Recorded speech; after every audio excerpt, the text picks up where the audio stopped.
Dear Jeff, by the time you read this letter, I will have left you.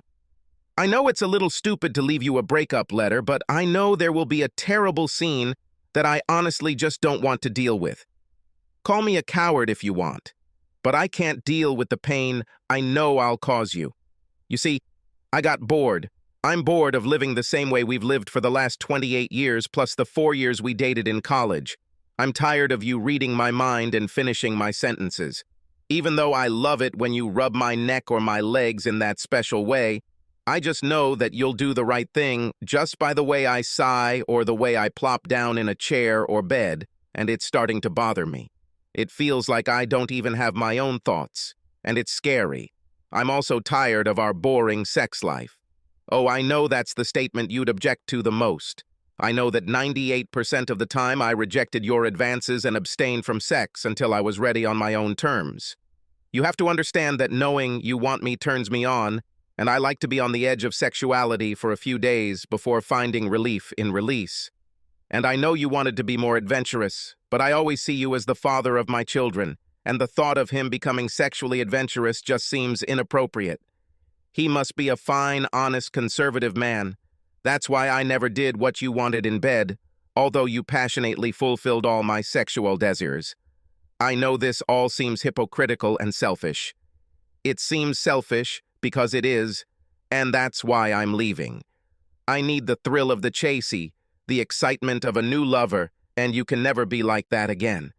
You were so hot when we were young, playing guitar with Buddy in the band, riding your Harley in that sexy leather jacket, the wind blowing your blonde locks, wowing me on the dance floor, whether it was in a rock and roll club or ballroom.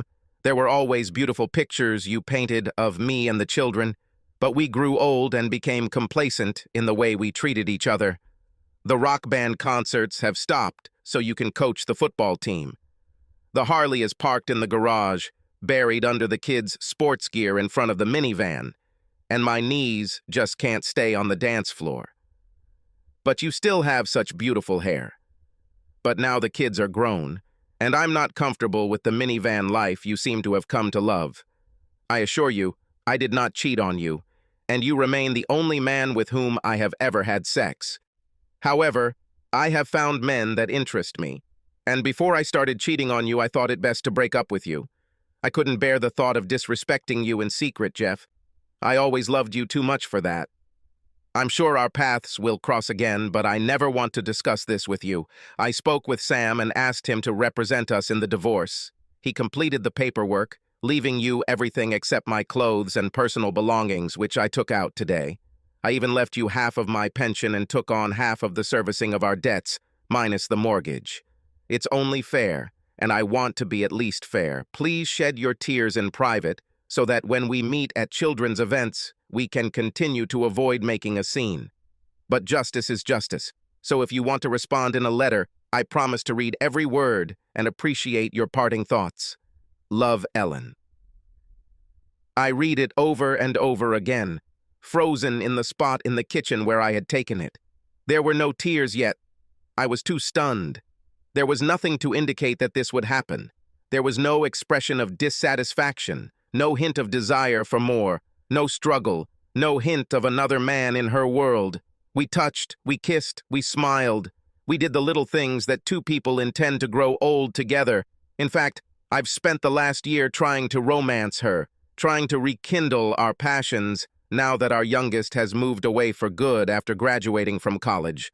I bought jewelry, but she warned me that it was too expensive and she would prefer chocolate. I gave her control of sex because she claimed I was stressing her out by making love. She said holding hands with her was also helpful. I think she gave me a clue. I just thought she was slowing down with her life change. And here I stand here, the last to know about it. I took a beer and took a shower. Yes, at the same time. After finishing my beer, I grabbed 2 more and went back to the shower. There was no one around to blame me for leaving a trail of water on her floor. I drank, intending to finish my supply, including the wine from the cellar. I really made a serious dent in my mind. The next morning, I woke up with a searing headache on the floor of my basement, naked from my shower. I went upstairs. threw up everything I ate, lay down in bed, and cried. I was 11 years old when my grandmother died. My grandfather took me aside and talked to me a lot at the wake and funeral. He taught me a lesson. You get 3 days of mourning when someone dies. God raised the dead in 3 days, and you can resurrect your life. Cry, scream, kick things. When you're older, have a drink. Get into a good bar fight. Pray. Make the most of it. Then stop and go back to your life. Honor the departed by moving on. Man does not live in the past that he has lost. He lives in the present that he is building, and in the future that he is moving. Grandfather was wise. I believed that my wife's desertion had ruined our marriage. I cried my ease out, drank myself into oblivion, punched holes in drywall walls until they bled, and then used furniture or whatever else was on hand to get the job done. I screamed, I kicked, I drank, I barely ate anything, but I figured beer was grain, yeast, and water, just like bread, right? And wine is fruit. This was my bottled food. It was summer. She waited until the end of the school year to leave. Good planning. I woke up the Tuesday after Friday when she dropped her bomb and came out of mourning. First, I called my children. Ellen told them of her decision, and they desperately tried to reach me. I was too drunk to answer the phone, but I assured them I was fine. I cleaned the house and then called my favorite charity to come and get a truckload of donations. There was no way I was going to cling to the mess of a failed marriage. I kept furniture that was in the family. I packed photos and photo albums, and my children could have them if they wanted. I treated all other memorabilia the same way, but I threw away the ridiculous trinkets she had acquired that I never liked. Why the hell should I care about Spanish pottery or the copper cats we bought in Portugal? I spent the next couple of days visiting Home Depot, purchasing flooring and carpeting, paint, and, oh yeah, new drywall. Now I was determined to make this house my home. The pink and coral walls and frilly curtains were history. I stopped at Sam's and signed the papers. He said that since it was uncontested and there was only one lawyer involved, our divorce would be final, closer to the time school went back to school. I sold the minivan and drove to a small dealer in a back alley downtown. I came home in the '76 Triumph Spitfire convertible that I've always wanted. British racing green, beige leather upholstery, and chrome alloy wheels. I unpacked the Harley, which was easy after clearing out the garage of all that old, unused junk. But my best decision was to call Buddy. This call changed my life as quickly as my wife's letter did just a few days ago. Half an hour after I told him what happened, Buddy and the boys showed up at my house. Buddy has been my best friend since 3rd grade.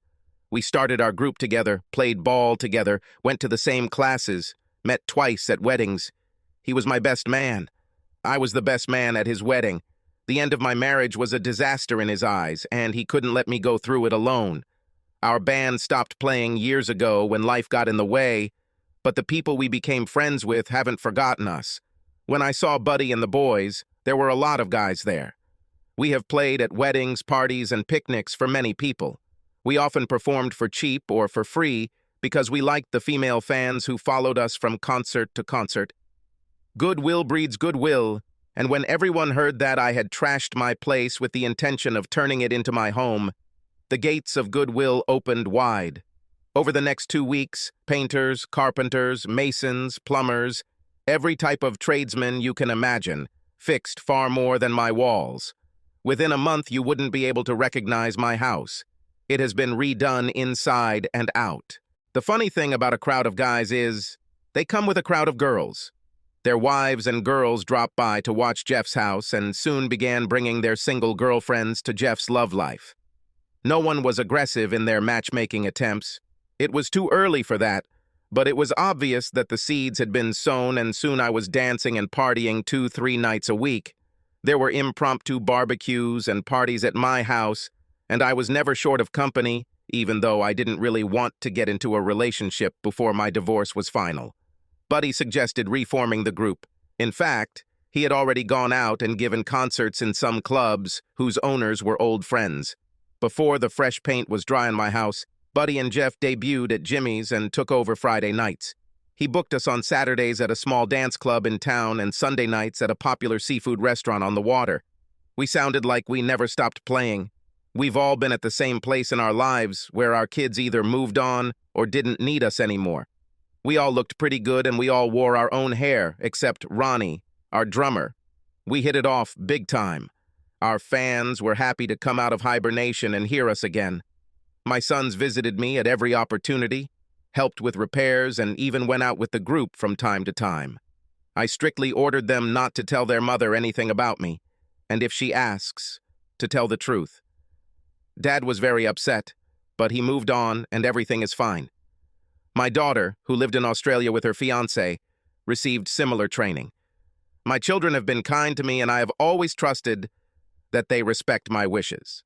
I knew they were truthful when they told me that Ellen had received no information from them regarding my well-being.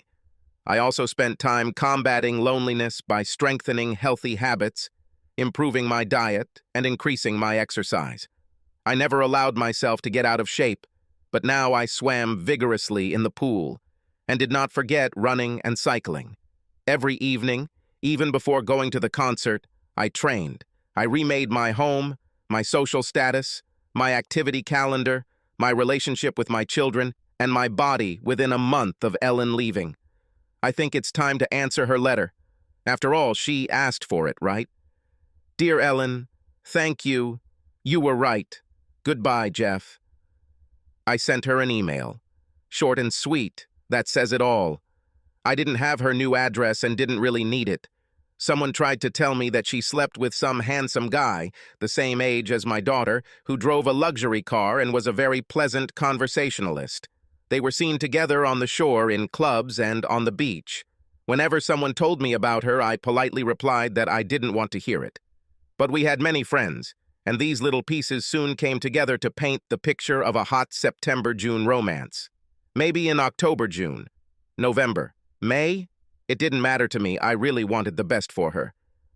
Grandpa's 3-day rulie foresaid me to move on, and I liked me right now too much to dwell on the memories that was. The end of summer is a sad reality in the life of a teacher, but August is a hot time for a musician. This year was no exception. Buddy and I signed up for festival after festival until September.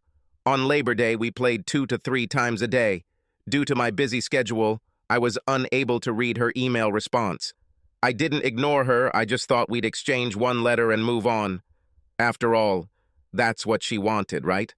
I was simply too busy and having too much fun to check my email. In fact, I had almost forgotten about my marital travails when Sam called and said that our case was really moving along quickly. Apparently, a certain clerk with a family law judge was a fan of a certain band. On Friday, I was supposed to officially become single. After a month and a half of life's metamorphosis, on Friday, I will become single again. We were playing at an arts festival street fair in town, and suddenly all these sexy women with short skirts and plunging necklines were fair game. Cool. When we went on stage, a crowd gathered in the street. We turned the amps up to concert settings and unleashed our hard-hitting blues driving style. We covered songs, sang originals, improvised jams on the spot, and people had a blast. It was very nice. The guys dug through the vaults and found our master tapes from the past. We never got around to making a record before we had kids, but now we've found enough material to fill a couple of makeshift albums. CDs are much easier to produce than vinyl, and we put old and new tracks together, and there was a brisk trade on the sales table. I received looks from women of all ages who were truly ready to break my sexual drought. I didn't see Ellen in the crowd. I missed her attempt to go backstage because I had hung my guitar on the back bar that I had put on my bike years ago, specifically for transporting my guitar. I didn't see her running towards me when Michelle, a 30-year-old busty blonde, swung her leg to sit behind me. I didn't see how she was doing. Her face fell when she realized that for the first time in the life of my 25-year-old Harley, another woman was sitting in her place. As I drove away from her, I didn't notice her tears. It's a shame I didn't see this. Michelle was amazing. I'm not going to tell you about how I buried my face in her ample cleavage, or how she skillfully performed her magic on me, and how good I felt with her. Suffice to say, I chased her all night long, bouncing like a 16-year-old and riding to the top like a horse. I was completely exhausted. At the end of the evening, she told me that she would never forget me for the time we spent together, but suggested that I not call her again. She probably wondered how long it would take her to come to her senses and walk normally. I didn't think I could avoid Ellen forever, and I didn't. The next time I spotted Ellen was at our regular Friday night gig at Jimmy's. She walked through the door with her boy toy and another young couple. They found a table and ordered beer. As soon as I saw her, I signaled to the guys that we were going beyond our prepared set list. The band always liked to play American on days when we spotted an ex-girlfriend in the audience, and the offended guy always got the mic as soon as the girl was spotted. This was our way of closing ranks in support of our friend. We stubbornly clung to the idea that a girl who broke up with one of us was no good for either of us, and neither of us ever crossed the line to date ex-girlfriends. I started playing in a slower style that was popularized by Lenny Kravitz. I have never enjoyed this melody more than when I sang with all the soul I could muster. The guitar solos were catchy and really got the crowd going. I didn't see Ellen's face fall when she realized we were playing that old tune for her, but Buddy's wife did.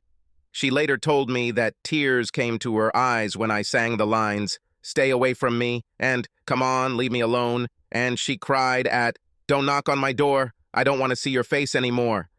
She walked away for the rest of the song, barely able to control herself. The toy boy and his friends and girlfriends did not go with her, but stayed for several hours, drinking and dancing. There must have been some trouble in paradise. A week later, my eldest son visited me. Apparently, Ellen and her young lover had an argument that night. He was obviously tired of her charms, and she was tired of keeping up with the 20-year-old's activity level. He was upset that she was restricting his lifestyle by avoiding the places where we played. Word got around that the band was active again, and wherever we played, it was a hip and crowded place. It also turned out that he was more than unhappy that she gave up property rights in the divorce. Apparently, he was planning to move into my house. I suspected he was a gold digger, but what an asshole. I think he didn't know about our prenuptial agreement that, if either of us left the family for greener pastures, he would leave broke. The other keeps the house, money, furniture, accumulated finances, and other valuables earned during their life together, no matter how short or long that life was. It was her father's idea, as he didn't trust any man's intentions towards his little girl. I had no intention of hurting her, so I would have signed anything. Obviously, Ellen remembered this, and that's probably why she offered me everything, and it was so easy for her to accept the divorce agreement, where she was losing everything anyway. Toy Boy sent her packing, and she spent her last night crying with her kids on the phone. I really felt for her, but remember that I had spent 3 days in mourning for my marriage and was now free from worrying about her. The children were unhappy with my attitude. Of course, they thought I was still single, and thought I should bring their mother back into the family home, at least to help her get back on her feet. I didn't agree. Accepting her meant that I would have to be responsible for the mood swings that she would undoubtedly experience in spades. The normal menopausal experience she shared with me before the divorce was bad enough. Dealing with it, her feelings of rejection by a boy toy, the humiliation of having her crawl to me on her lap, plus the potential guilt of leaving me, and were not things I wanted to add to my daily menu in the first place. I began to eat better, live a simpler, uncluttered life in a clean, uncluttered home, enjoy my golden years as a highly respected teacher, party with my band and play duet concerts with Buddy, and my personal life was more active than ever. Many women simply dreamed of being with a popular single musician. I couldn't imagine bringing another woman home only to introduce her to my ex-wife sitting in the living room, watching TV and eating ice cream with candy. No, I never liked being single when I was young, and I had no plans to do anything to change that style now. The days stretched into weeks. The kids softened their accept her to help her, and I obliged, letting them raid the storage unit I'd rented for furniture and things that were too good for the dump when Ellen finally rented a small apartment. I even loaned them the truck the band brought to haul gear from gig to gig. With the new school year in full swing and the group's busy schedule, I rarely saw Ellen. She taught in the same area, but at a different school, so we crossed paths sometimes, but I didn't really pay attention to her when it happened. I was a popular talking point in the rumor mill. Perhaps it was due to the frequent appearance of Harleys or my favorite sports car. Perhaps it was my increased activity level that carried over into school life. Perhaps it was my new status as a free bachelor. Rumors didn't matter to me. The group was very popular. My barbecue parties were known as good times, and I never lacked female company. Happy as a clam, I was having fun and just didn't miss family life. I flew to France for Thanksgiving. It was a long-time dream to be in France on the day when Beaujolais was released for sale. After packing my bags, I was surprised when my son called the evening before I left and invited me to Ellen's Turkey Day dinner. He was really upset to find out that I had other plans and immediately nailed me down to having a family Christmas that he and his girlfriend would cook, and I would just have to provide the space. He told me that all 3 of my children were coming to town, and they really wanted to have a special day to remember their childhood. I relented on the condition that Ellen knew she shouldn't come with a date, and that I would repay her by devoting my company to the children. I was genuinely surprised when he told me that his mom wasn't dating at all and that she was actually really lonely. I just wasn't interested in some guy grinning like a cat who's had his fill of cream at a family gathering like this, so I didn't pry into my ex-wife's personal life. They could stay in my house as long as they wanted. In fact, I wanted all the kids to stay home with me rather than go to a hotel. Dad, Mom will feel so bad because we are all at home, and she will have to leave when it's all over. I thought about his words. This will be my first family reunion since the kids moved out, when we could all be together. Ellen belonged here too, so invite her to stay too. But she will have to come to terms with the fact that she is the only one who does not sleep in her old room. Welcome to the guest room. If you guys bring guests, they will have to sleep with you or go to a hotel. Thank you, Dad. It will mean so much to all of us. He was right. Christmas Day that year was on a Saturday, and everyone arrived on a Thursday evening. My daughter and her fiancé flying in from Australia, and my son and his girlfriend picking them up at the airport on their way into town from Boston. My youngest was also with them since he was in college in Boston. Ellen pulled up about 10 minutes before them, and I watched as she sat in her car before the kids arrived. She was probably nervous. It was touching to see them all gathered to hug and kiss in the front yard, and for the first time since I came out of my 3 days of mourning, I felt a little bad about the water that had passed under our collective bridge. They walked through the front door to find a very pleasant homecoming. Of course, neither my daughter nor my ex-wife had been in the house since I remodeled it, so that in itself was a bit of a surprise. But I hung the Christmas decorations much the same way we have decorated the halls for years. The candelies, nutcrackers, and garlands were all there, albeit on my new furniture. The tree, with all the old ornaments we bought at Christmas markets, or handmade in art class, sat in its revered central place. I added a fireplace when I redecorated the living room, and the warm fire glowed with pine spirit. The smells of wood, fire, and warm cider filled the room.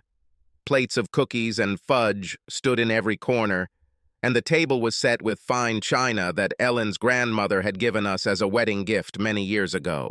There was no doubt that I had made our house my home, but there was also no doubt that my home was more than ready to host Christmas for my family.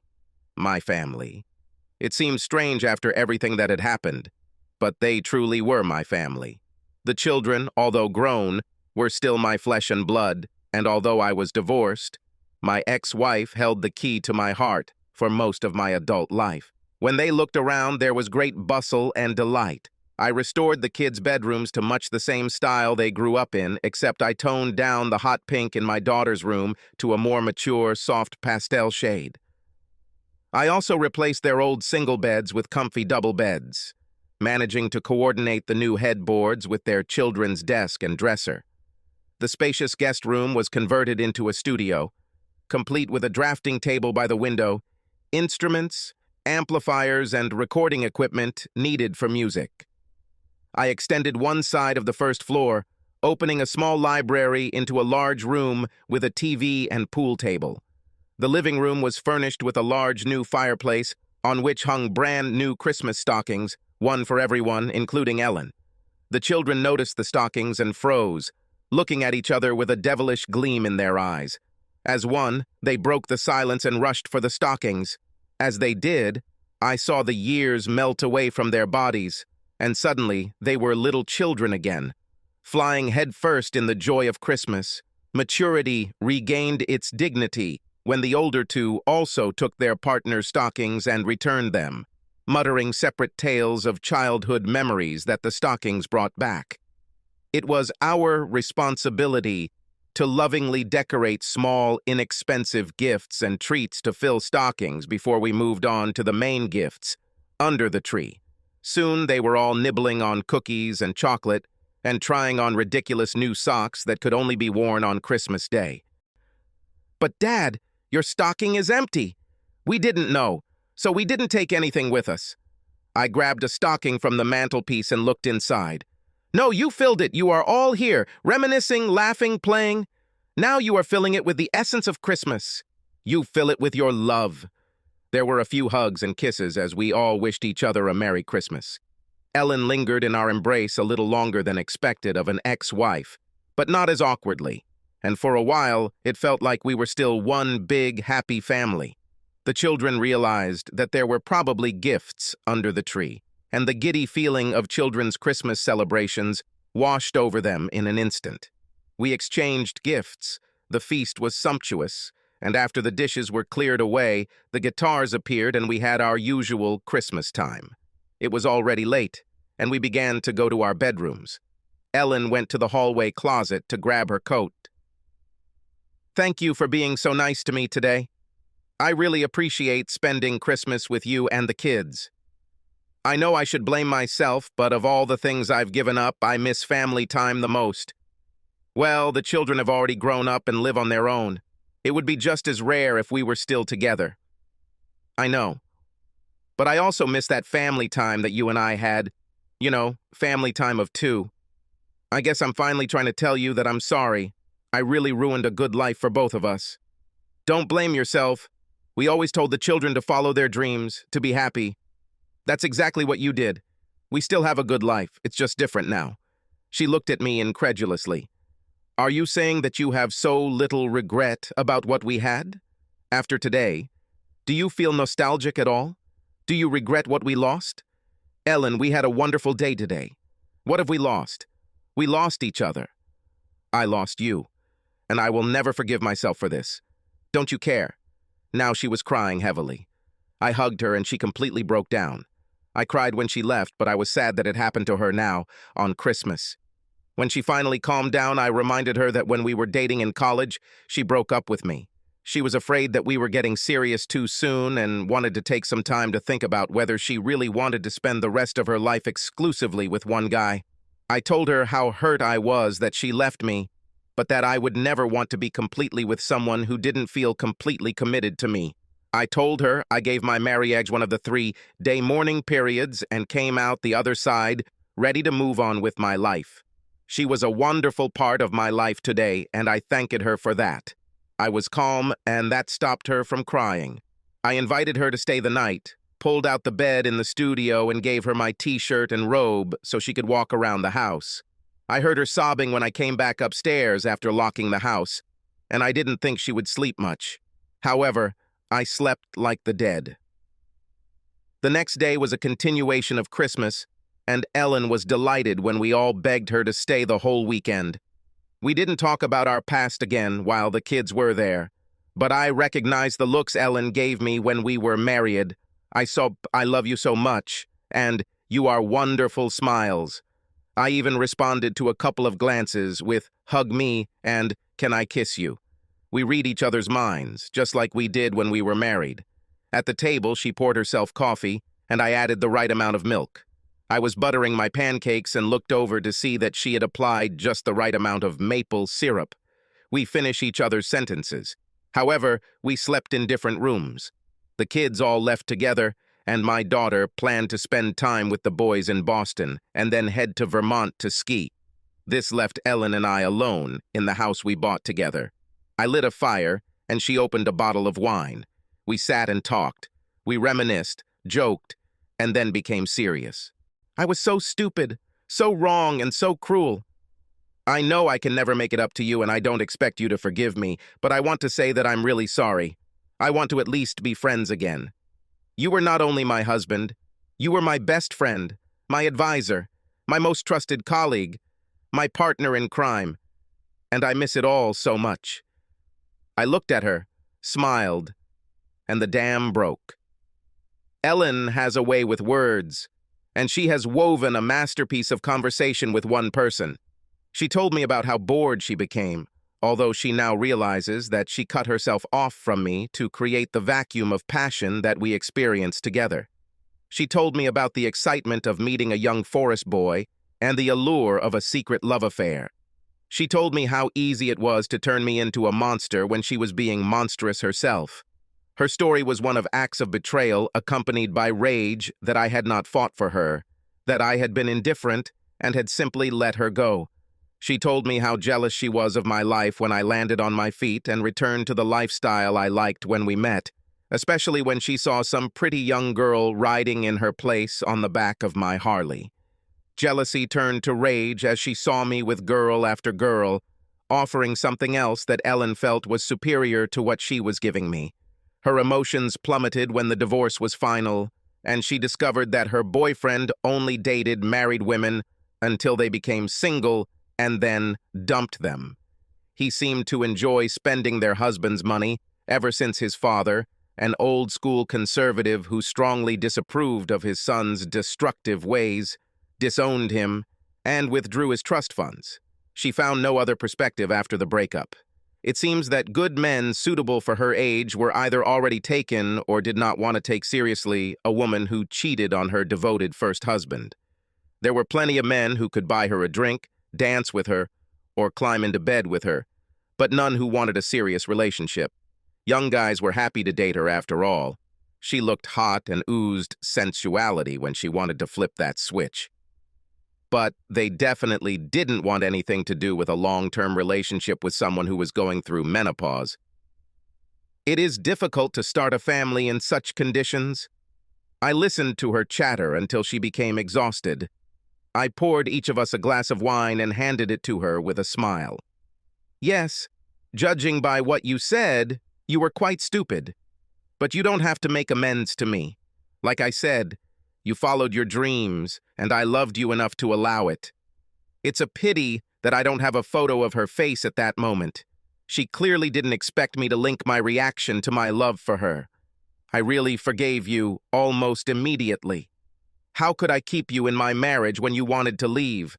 I couldn't keep you tied up or locked in a cage in the house. If I forbid you to do something, you would simply hide it from me and move on. Your note may have seemed cruel at first, but looking back, I see that it really did keep things clean and tidy. We didn't fight over property, and we didn't have to worry about custody as the kids grew up. I have to thank you for this. So, I am no longer your husband, and it may be a long time before you call me your best friend and advisor. Trust is definitely an issue for me, but if you want to trust my advice, that label is up to you. Partners in crime might be a little close to where we are now, but how about we just call ourselves friends? Her eyes filled with tears as she melted into my arms. She stayed one more night. No, don't think. We slept separately. We just had a lot of catching up to do. We seemed okay sharing the role of parents together again. The next day, she went home to pack for a New Year's camping trip to join her children in Boston. I had concerts all week, which is a very lucrative time for musicians. Of course, the side benefit was that my mind was on music and I didn't even think about Ellen. The school term started just after New Year's, and my new schedule didn't leave much room for seeing Ellen. The next time our paths crossed was at a conference in April. We sat next to each other and ended up having lunch together at a table for two. We had a nice chat and discussed my daughter's upcoming marriage in Australia. It seemed like we were back to being friends together. Towards the end of lunch, she thanked me for treating her so well today and at Christmas. She said she was so happy that we could move on as friends and asked me if I would do her a favor. She blushed and then chuckled and stammered a little, and finally muttered a request to take her for a ride on the Harley some weekend. "Certainly," I answered without losing my rhythm. "Sunday should be warm and beautiful, but we don't play on this day. Let's drive north, stop for a great lunch, and spend some time outdoors." She was smiling and cheerful. I was drawn to memories of her riding a motorcycle with me when we were younger. The day always ended with an amazing romp in the bedroom, inspired by hours of her arms hugging me from behind, her hands roaming all over my chest, and, well, you get the picture without further details. She was always teasing me, asking the next time we would go riding with something big and powerful between her legs. And the motorcycle was good too. I wasn't sure I could resist her. I was right. I could not. We drove up to the waterfall, and I felt her hands wandering. We climbed to the top of the waterfall and followed a long path through the forest, down the hill to the motorcycle. We stopped in a quaint little town and walked the streets browsing the antique shops. It was a day that I absolutely hated, except for the fact that I was spending time with this woman who I had spent my life with, seeing her as beautiful in every way. Lunch was great. Then we headed back south and stopped for a seafood dinner at the tavern on the pier. Candlelight, delicious food, waves gently lapping against the dock, boats passing gracefully. There was no doubt that the dinner was magnificent. I took her home, to my house, to our house. I put her to bed, to our bed, to my bed. Yes, this time we made love. It seemed that now we were playing the role of lovers together. The next week we saw each other for dinner and at the movies, and yes, we made love again. We even had lunch together a couple of times. We never talked about where our relationship was headed. The thought of the word exceptional in any of its forms was not close to any of our minds. Our daughter's wedding was just around the corner. We discussed the details in detail, and I proudly wrote all the checks without complaint. Hey, the band made some money playing all those festivals that were profitable. We paid off the mortgage while we were still married, had almost no credit card debt, and I was working full-time, at the top of the pay scale, and I didn't have any dependents to support. I wasn't swimming in money, but I was comfortable and had money in the bank. The details we didn't share were about our travel plans. Each of us agreed on this separately, although we would both stay in a hotel where all the guests would be together. When we compared notes, we discovered that we were on the same plane. I invited her to meet me at my house and share the car I hired to take me to the airport. The day of the trip arrived, and Ellen arrived early. I barely had time to rinse the coffee pot and turn on the dishwasher with my breakfast dishes when the car pulled into the driveway. Our driver took us to Kennedy Airport. Our bags were checked, and we headed to the terminal together. There aren't many direct flights from JFK to Sydney in a day these days, so the check-in counter wasn't crowded and we entered the check-in line together. I followed Ellen, and the man at the counter asked why I didn't join the short first-class line. I bought a first-class ticket because the flight was so long, even though I usually fly as cheaply as possible. I didn't realize that the benefits start with express check-in, and the ticket agent got a chuckle out of it. He directed me to the first-class lounge. Ellen was waiting for me, and we went through security together and headed to the waiting room. I checked in at the front desk, and the attendant didn't question her about the ticket but offered the standard line. "There's a seat in first class, and I could seat her next to you. Would you like to upgrade?" "Well, go ahead and call me a pussy for being a nostalgic dude who pulled out his stupid credit card and blew his hard-earned currency for the comfort of his traitorous ex-wife. You're wrong. I know that's what it looks like. But there's something about flying halfway around the world with my daughter's mother to attend my daughter's wedding in first-class seats that fold out into a bed while she's cramped in the cabin without legroom. When we boarded the plane, I made her wait with me. She was a little annoyed, and, fearing that she would lose her place to remain on the sidelines, she began to worry. I explained that I had already registered with her before. Of course, the irritation completely disappeared, but when she sat next to me in first class and I gave her the rationale as the mother of the bride, her mood changed. We arrived in Sydney, and the week was magical. We traveled, we visited famous places, and the best thing we did was launch my daughter into her own marriage. I can't tell you how proud I was to say my one line, her mother and I, to give her away, after walking her down the aisle. I accompanied Ellen to the reception and enjoyed the accompanying dancing. Of course, the highlight of the evening was when her brothers and I joined the band to perform a rousing version of All-American Girl as a musical tribute to our little girl. After the reception, Ellen, the boys, and I gathered in the hotel lobby. One of them went straight to the point. "So, what's wrong with both of you?" "Nothing new, honey," Ellen replied. "Your dad and I are just your parents. We have left our past behind and are enjoying life. Does it suit you?" "Yes, Mom. It just looks like something more. It looks like you guys are getting back together." "I don't know. Getting back together?" "Honey, I'm not stupid. A while ago, I went a little crazy and made a stupid mistake. Okay, then I was stupid, very stupid. I am responsible for this, and I accept the consequences. My dad and I talked about it, and what he told me is true. As we have always taught you, I made a choice, I left the relationship, I accept the consequences." The boys looked at me, waiting for me to continue. I had nothing to add, so I sat there smiling and sipping on a delicious local Australian ale. "Come on, Dad," Mom answered the question. "Will we hear from you?" "Boys, you should be glad we didn't spend a week here making snide, insulting comments that put each other down. I've heard that this is what divorced couples do at events like this. Also, I think that what you are asking is generally within the realm of my personal life and is out of scope. But Dad, you love Mom, we all see it. And we're both old enough to know what it means for a girl to tell you that she wants to be just friends. So, without creating nightmares and bad pictures of your love life, just tell us, you and your mom are more than just friends." "Son, with our history, if we are friends, it will always be more than just friendship. She is the love of my life, the mother of my children, and the best friend I have ever had. It's one of those things that we humans just can't turn on and off at will. Apart from this, I cannot give any answer now, because this part of our life history has not been written." We talked a little more, then went up to our rooms. I had just changed into my pajamas when there was a knock on the door. It was Ellen. I let her in. We went to bed. She thanked me for the upgrade. Before my breathing even returned to normal, she began thanking me for a wonderful week, and then thanking me for making my daughter's wedding an event that we approached as a couple. I was completely exhausted, accepting the gratitude when she thanked me for what I told the boys in the living room. She stayed for breakfast, which I ordered from my room. The trip home was wonderful. We arrived at my house, and before leaving, she kissed me deeply. "I want you to know that I'm here for you, whatever you want, whenever you want." At some point, I forgot why I loved you. Somewhere in the routine of adulthood, I forgot how much I loved you.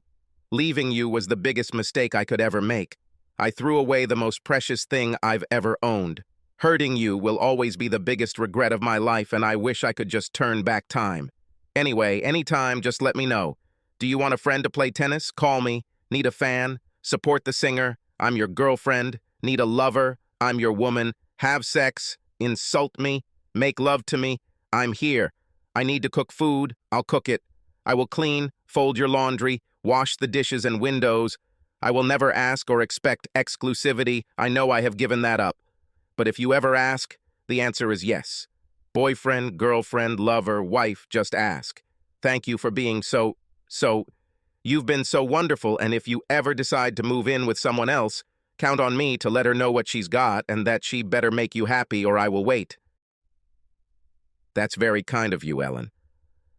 I was so happy that we were able to become close again. I'm just not sure I'm comfortable putting labels on us. I don't know where we're going. I'm just happy that we're going there together. At least part of the time. I have lived with women all my life, and usually followed their orders. First my mom and my sister, and then right after college I married you. I enjoy living in a home where I control the colors and level of clutter. I love cooking my own food the way I like it, and having a refrigerator full of my favorite foods. I enjoy being in a band, and I admit it was nice to have an open sex life. I don't plan on changing that anytime soon.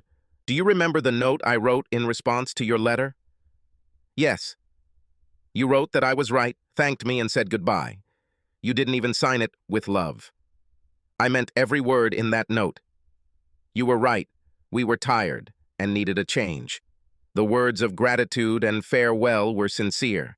Anything to do with love would be irrelevant and superficial. Any other thing I could say would either be just mean or make me look like a begging, whining weakling. I'm not very good at all of this, so I wrote what needed to be written and stopped. What should I write now, Tom? Nothing. I've shown you everything you need to know. Yes, it is. You showed me that you care. You showed me that you still find me attractive and even sexy. You showed me that you want me. You will be there for me when it comes to children. You showed that you love me more than a casual lover, enough even to share dinner and breakfast with me. You enjoy my company enough to date me. You respect me and our history enough to promote me to first grade, pay for our daughter's wedding in full without asking me for a dime, and announce to our sons that I am the love of your life. The only thing that seems to be missing is a more fulfilling role, being your wife. I want you to know that I understand this and will never pressure you on this topic. I know it was my fault that I lost it. But understand that if you ever decide to ask, the answer in advance will be yes, and I will pray every day of my life for the opportunity to say it. She kissed me goodnight. Of course, I thought about what she said, but come on for real. Why stop at one woman? I had the world in my hands, my own home, my kids grown, financial comfort, an ex-wife dedicated to getting me back who, by her own admission, would do anything at any time, a toned body and all my hair, a combination of a hot band and a Harley, and an endless supply of women who wanted to jump on the back of my motorcycle and ride to the party and make love to me after the party. Oh, sure, I loved Ellen enough that she was someone to share my golden years with. Maybe I'll change my mind when we're 60, but not now. I didn't write Dear Jeff, so I didn't feel responsible for the consequences. I forgave her, I made peace with her, I put my life in order. So I picked up the phone and called that busty blonde who had climbed onto a Harley after the street festival and became my first entertainment since the divorce. She giggled into the phone when I asked her if she was serious about never taking my calls again. She assured me that she was fine and walking again and invited me to come over right away. Even when I got a Harley to go to her, I knew that someday I would ask Ellen to marry me again. But this was not that day. Subscribe to our channel so that your second chaff doesn't cheat on you, and go ahead and listen to the next story, because this story is nothing compared to the next one. If you're under 18, don't even think about listening to the next one.